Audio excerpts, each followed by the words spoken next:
Efendim herkese merhabalar, hoş geldiniz. Bugün eğitimlerim sırasında da bana oldukça sık sorulan konulardan biri olan özgüvenimizi nasıl yükseltebiliriz sorusuyla ilgili cevaplar için buradayım. Kişilerin özgüveninin düşük olmasının en önemli sebeplerinden bir tanesi olumsuz iç sesleridir. İç ses derken neyi kastediyorum? Her birimizin kendi kendimizle yaptığı konuşmaları kastediyorum. Her birimiz yaşadığımız olayların ardından çeşitli yorumlamalar yaparız ve kendi kendimize konuşuruz aslında ve bu bizim deli olduğumuzu göstermez. Çoğunlukla kişilerin yaptığı bu iç konuşmaların olumsuz, karamsar, üzüntü verici ve yıpratıcı konuşmalar olduğu görülmüş. Eğer siz de olumsuz yaşam deneyimlerinin ardından, örneğin yaşadığınız bir başarısızlığın ardından kendinizi suçlayan ve aşağılayan bir şekilde kendi kendinize konuşuyorsanız, örneğin ne kadar da aptalım ya, nasıl böyle bir hata yapabilirim? Benden de bu beklenirdi zaten. Her şeyi elime yüzüme bulaştırıyorum. Neyi düzgün yapabiliyorum ki zaten gibi kendinizi yıpratan iç konuşmalar yapıyorsanız bu elbette ki sizin özgüveninizi de etkiliyor. Kendinizle ilgili düşünceler, kendinizle ilgili algınızı da tabii ki etkilemekte. Üstelik sadece bunu değil, fiziksel ve ruhsal sağlığınızı da etkilemekte.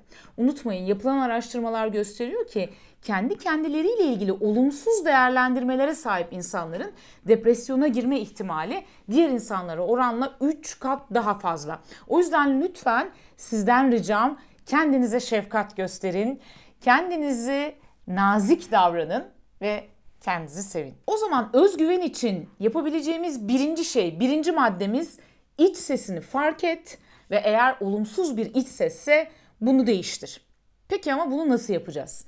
Bundan sonraki süreçte kendi kendinizi eleştirirken ya da acımasızca yargılarken bulduğunuz an, o iç ses sizi aşağılarken onu bulduğunuz an hemen fark edin. Bunu bir kağıda yazın. Örneğin hiçbir şeyi beceremiyorum, her şeyi hatalı yapıyorum gibi bir konuşmanız varsa bunu bir kağıda yazın ve hemen bu cümlenin karşısına onu çürüten antitezini yazın.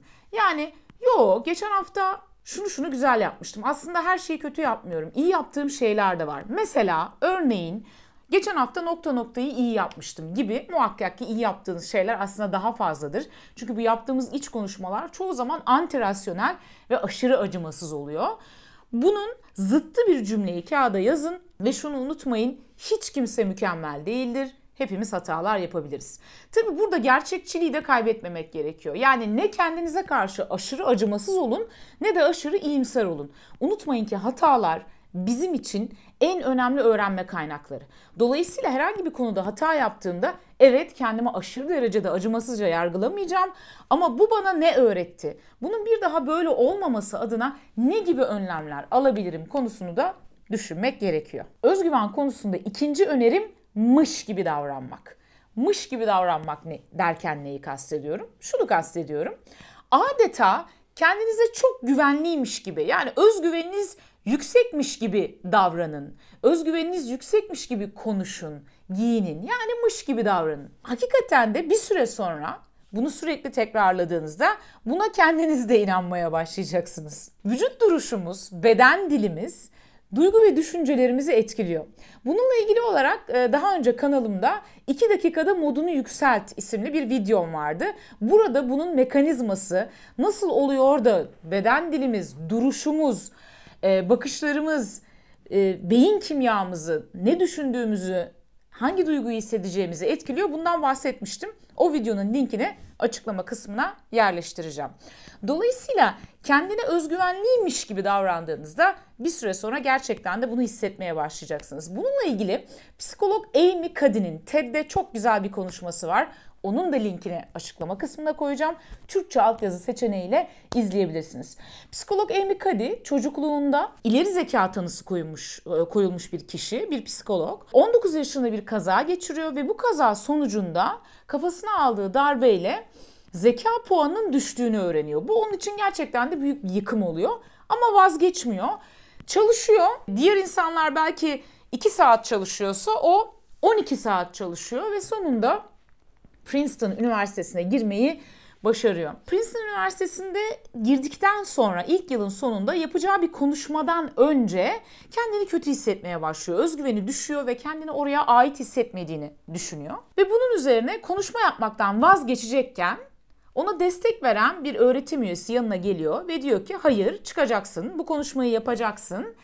Adeta kendine çok güveniyormuşsun gibi, özgüvenliymişsin gibi provalar yap sürekli ve çık o konuşmayı yap diyor. Hakikaten de Amy Cuddy vazgeçmiyor, çıkıyor, konuşmayı yapıyor ve Amy Cuddy şu anda Harvard'da öğretim üyesi olarak çalışıyor ve çok başarılı bir psikolog. Hatta aynı yöntemi kendi öğrencilerine uyguluyor. Kendi özgüveni düşük öğrencilerine mış gibi davranın, bir süre sonra gerçekten de özgüveniniz yükselecek diyor. Özgüvenle ilgili 3. önerim kendini tanımak, bireysel farkındalığını arttırmak.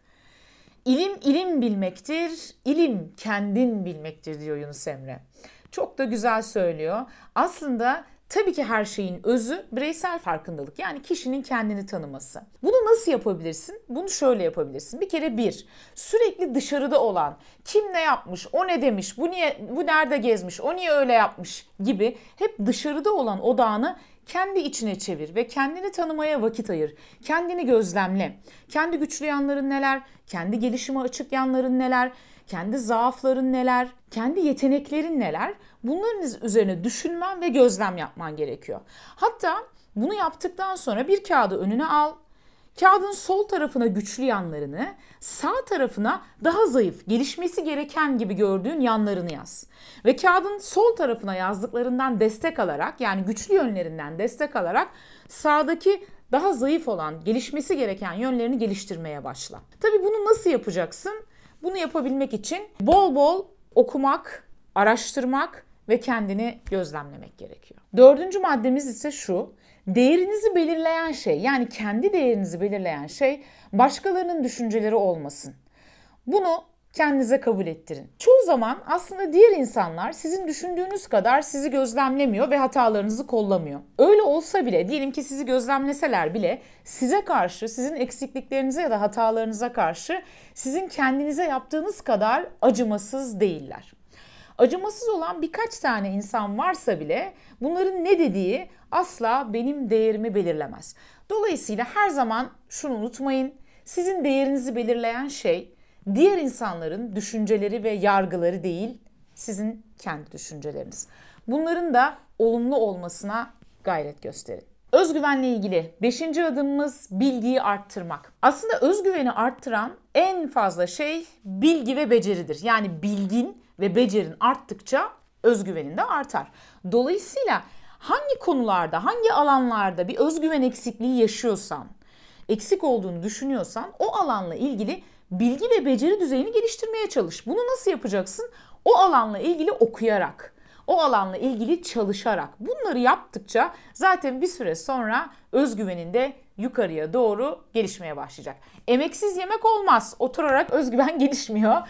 Biraz çaba harcamak gerekiyor ve işin sırrı, işin yolu da her zamanki gibi okumak ve araştırmaktan geçiyor.